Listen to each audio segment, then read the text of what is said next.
Hi everyone, welcome to Kathalokam channel. ఈరోజు నేను చెప్పబోయే కథ చందమామ కథల్లోంచి ఆస్తి పంపకం. ఒక గ్రామంలో ఒక పేదవాడికి 2 కొడుకులు ఉండేవారు. చిన్నతనంలోనే తల్లిపోయింది. మరికొంతకాలానికి తండ్రి కూడా చనిపోయాడు. తండ్రి వాళ్లకు మిగిల్చిపోయిన ఆస్తి ఏంటంటే ఒక ఆవు, ఒక కొబ్బరి చెట్టు, ఒక రజాయి మాత్రమే.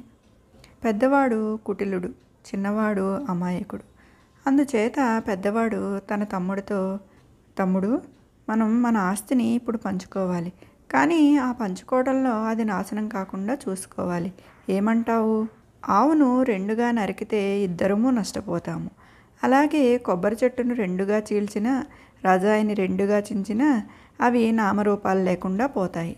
అందుచేత మన ఆస్తికి ప్రమాదం లేకుండా పంచుకునే ఉపాయం నేను చెబుతాను.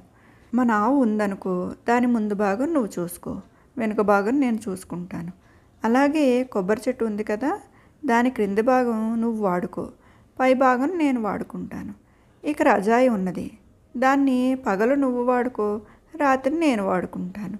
అలా చేస్తే న్యాయంగా ఉంటుంది అన్నాడు. అమాయకుడైన తమ్ముడు అన్న చెప్పిన మాటలు నమ్మి ఈ ఏర్పాటుకు ఒప్పుకున్నాడు. దీని ఫలితంగా చిన్నవాడు రోజు ఆవును మేపేవాడు, దాని ముందు భాగం కడిగేవాడు. పెద్దవాడు దాని పాలు పితికి తాను ఒక్కడే తాగేవాడు. చిన్నవాడు కొబ్బరి చెట్టుకు రోజు నీళ్లు పోసేవాడు. పెద్దవాడు దాని కాయలు కోసి తాను ఒక్కడే తినేవాడు. చిన్నవాడు పగలు రజాయితో పని లేదు కనుక దాన్ని ఎండలో వేసి దులిపి శ్రద్ధగా మడతపెట్టి పెట్టేవాడు.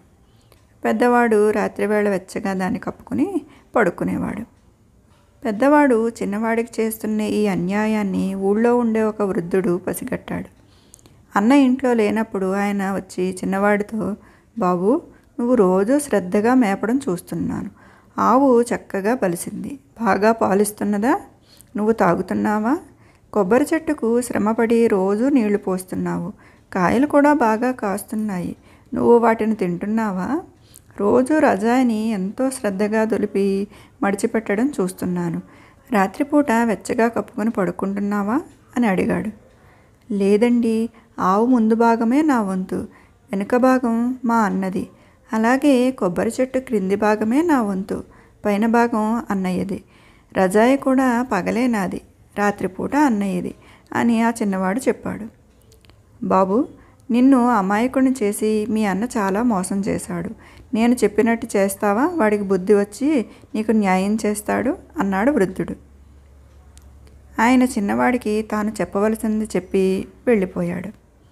మర్నాడు అన్న ఆవును పితకడానికి వచ్చి కూర్చునేసరికి తమ్ముడు ఆవు ముఖం మీద చిన్న దెబ్బ వేశాడు.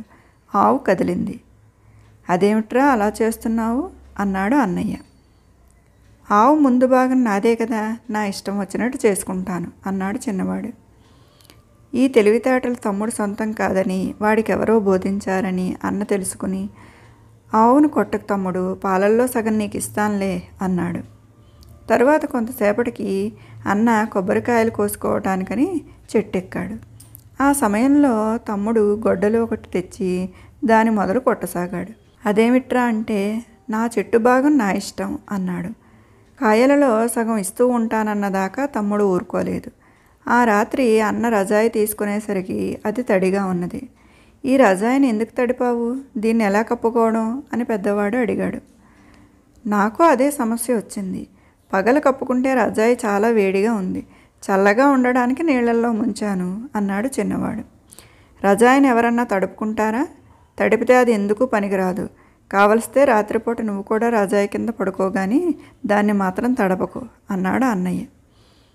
అటు తర్వాత పెద్దవాడు తన తమ్ముడి పట్ల చాలా న్యాయంగా ఉంటూ వచ్చాడు.